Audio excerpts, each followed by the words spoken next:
It's your girl Zeta Lisa.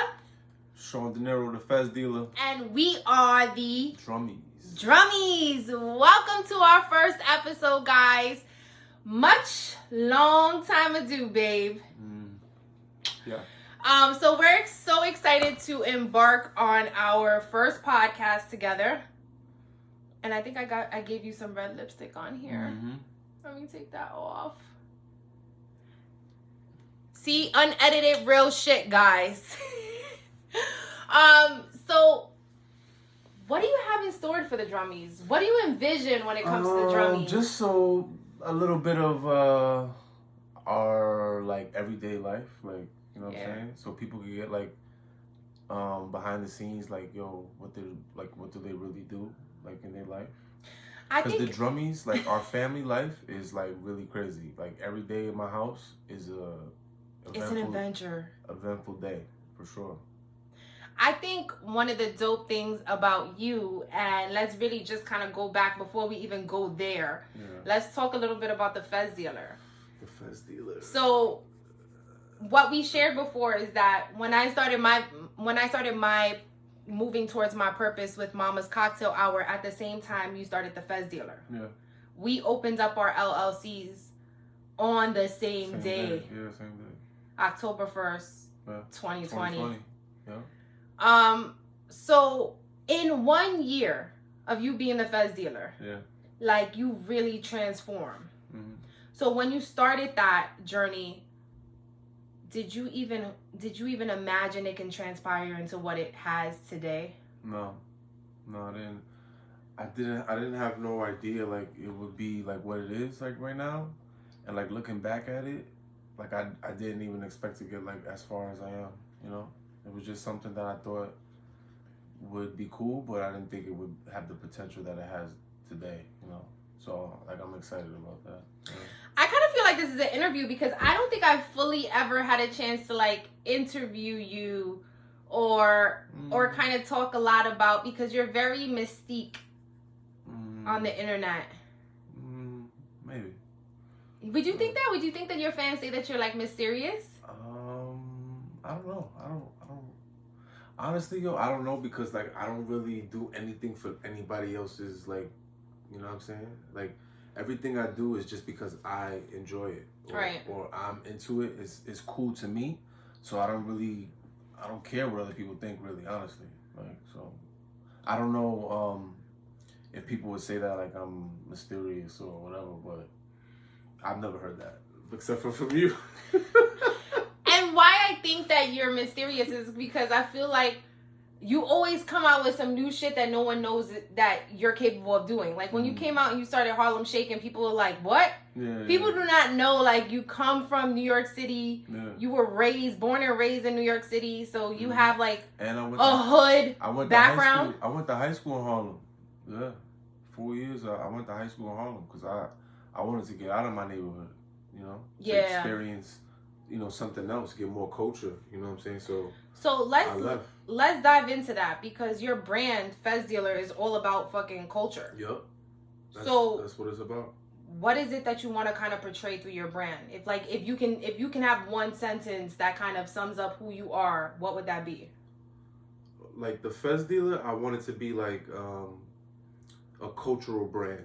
You know, I'm not really interested in like being like a crazy designer or somebody who's like, you know what I mean? Right. I'm more interested in a cultural brand that, you know what I mean, could relay like a message of like Moorish culture through fashion, through style, through media, you know what I'm saying? That's why like I do videos, I do music videos, you know what I'm saying? I put my logos and my ideas on clothes. I make customized Fez headdresses for Moorish Americans and anybody else who's just interested and wants a cool custom hat, you know, so to speak. But I just want it to be cultural, so people who are not too familiar with that cultural ideologies or those type of things that's in the culture, I want them to be familiar with it. Like, oh, that's a Fez? I know what a Fez is. I know where it comes from. I know, you know, the history behind it. So that's what I really want with that, you know. And I think it's dope because I already think that you're doing that. Mm-hmm. Like, that's why I say, like, 1 year and you already kind of done that. You got some looks from some of the greats in the fashion community. R.I.P. to Murder. Yeah, word. R.I.P. That was one of the last people who reached out to you and said that he really loved your my style and everything. He was really messing with it, and I was like, I was shocked because he's so, you know, he was such a fly person, you know.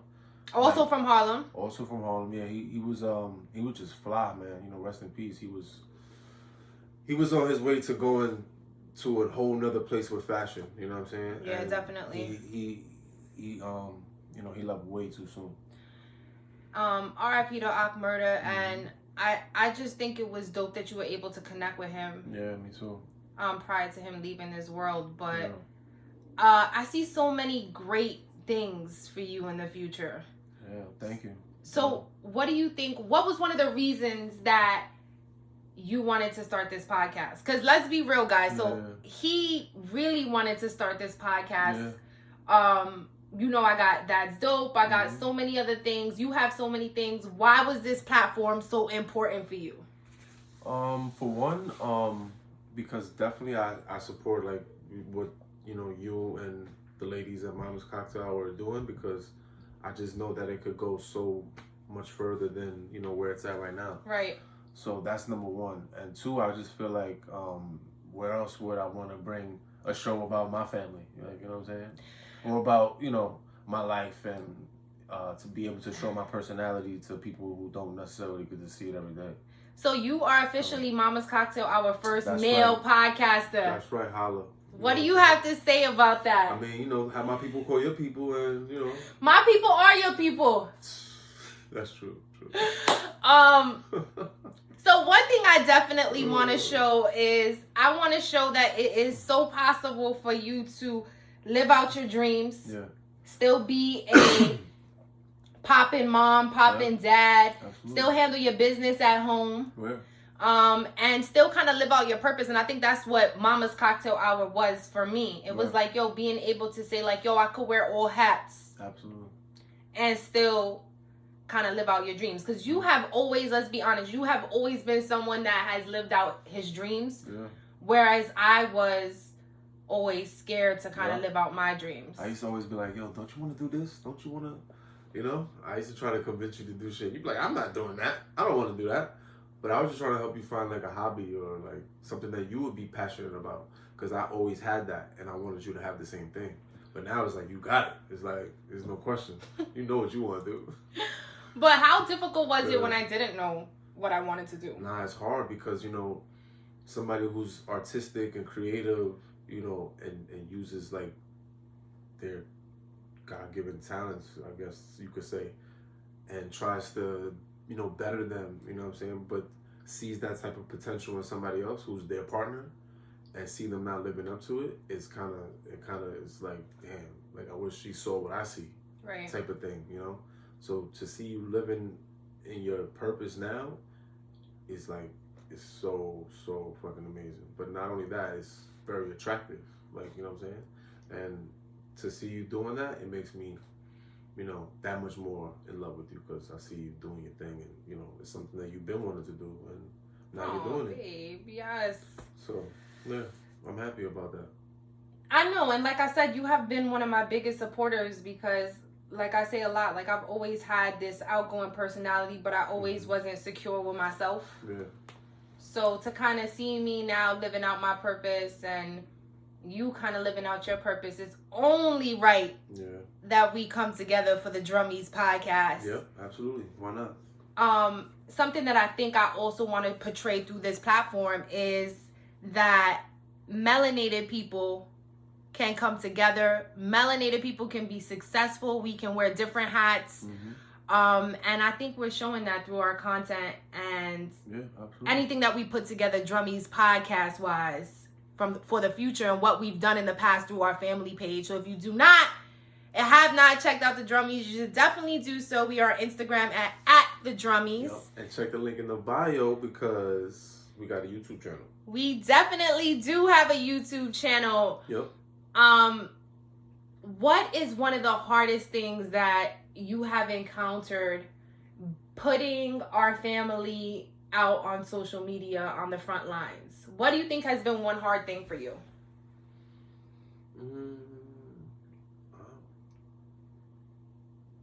Honestly, it's not hard for me, honestly, when it comes to that, because I've been groomed to be okay with it because I've been doing music for so long. You know how long have you been doing music? For everyone who doesn't know about what you do, like how you do music, how long have you been doing music? Give them a little. I've been rapping for, I don't know, man, years, since I was like, 14, 15, like my son's age, 9th grade, 8th grade, 9th grade, Yeah. So I've been rapping for a long time, and I've been putting music together on, on beats and making beats and, producing for other people, videography. I've been into all of that stuff. putting videos out on YouTube. So for me, it's not really, I'm open with that type of stuff. I don't care. And so, guys, the reason how I did get into a lot of my editing here on Mama's Cocktail Hour was because Sean was doing a lot of the editing in the beginning stages for Mama's. I did all the editing, I did all the recording, all the audio, everything. But then, I'm like, you know what?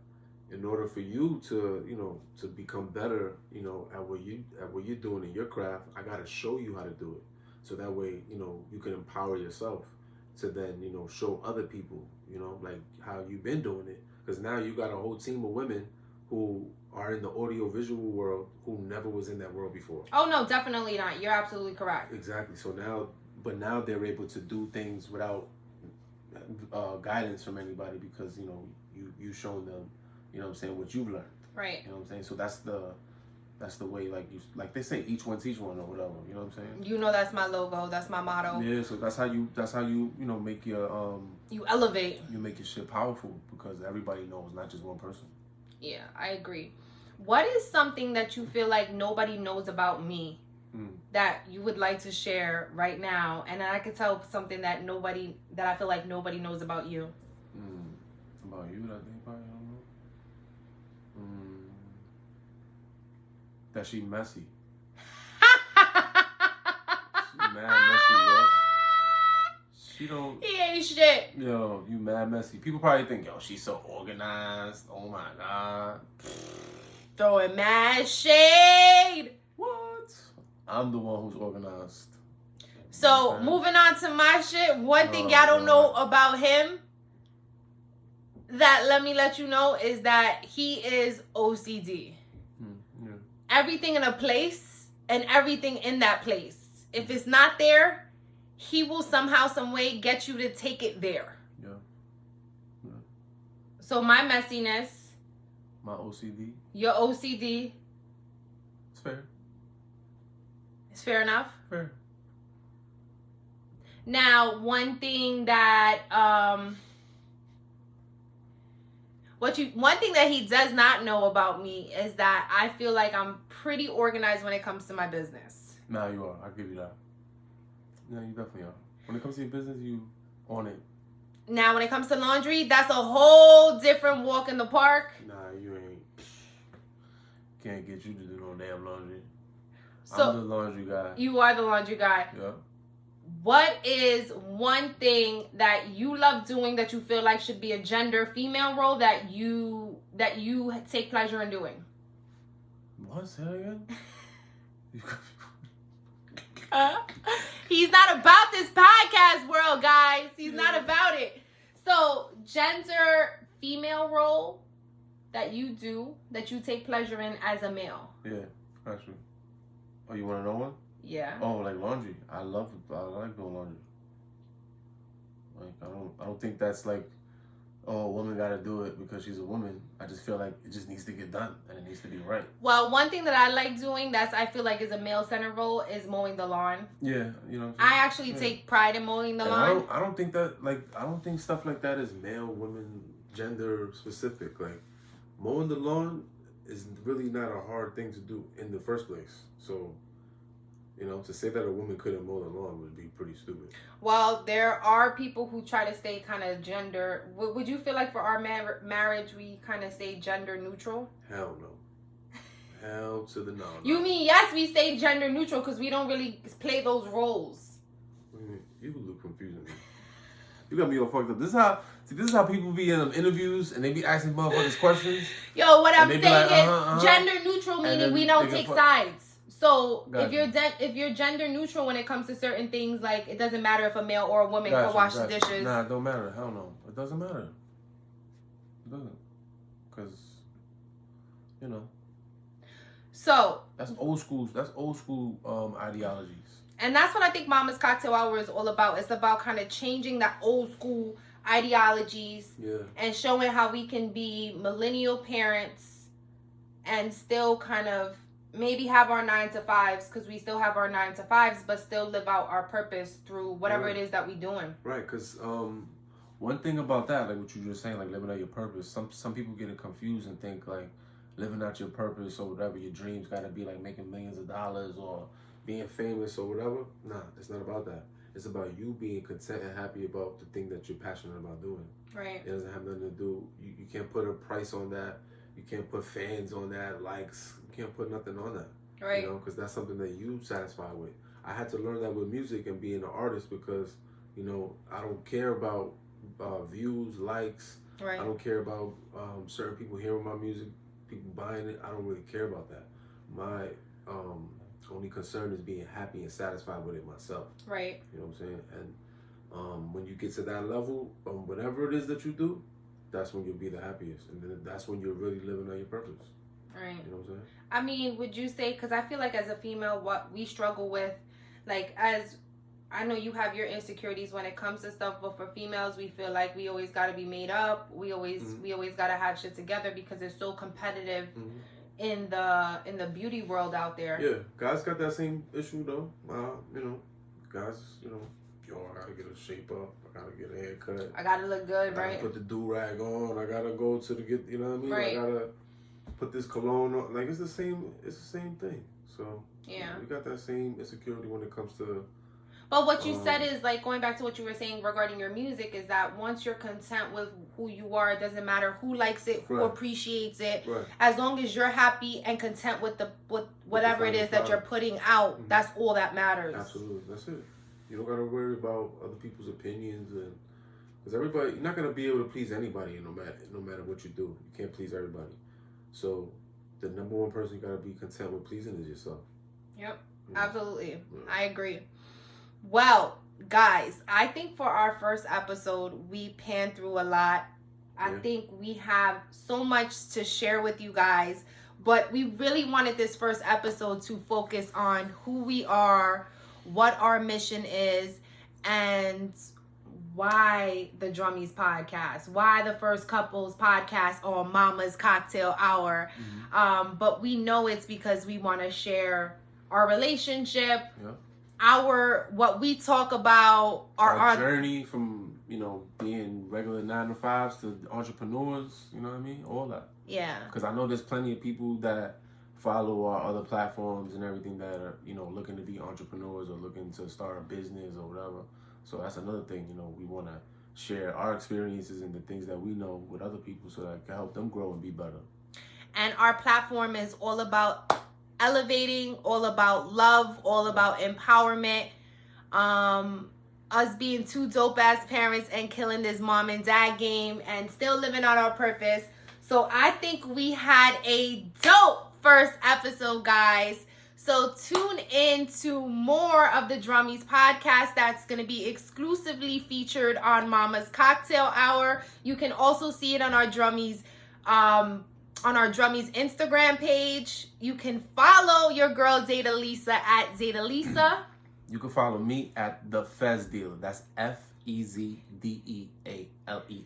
You'll see when you go to the page what it's all about. Don't worry about the name right now. And you can follow us. You can follow us at The Drummies on Instagram. And you can follow us at Mama's Cocktail Hour for more of our crazy podcast. The Drummies podcast. That was Backstreet Boys. I don't know what that was, but it ain't no lie, baby, we love you guys. Thank you for watching. Tune in next time to the Drummies podcast.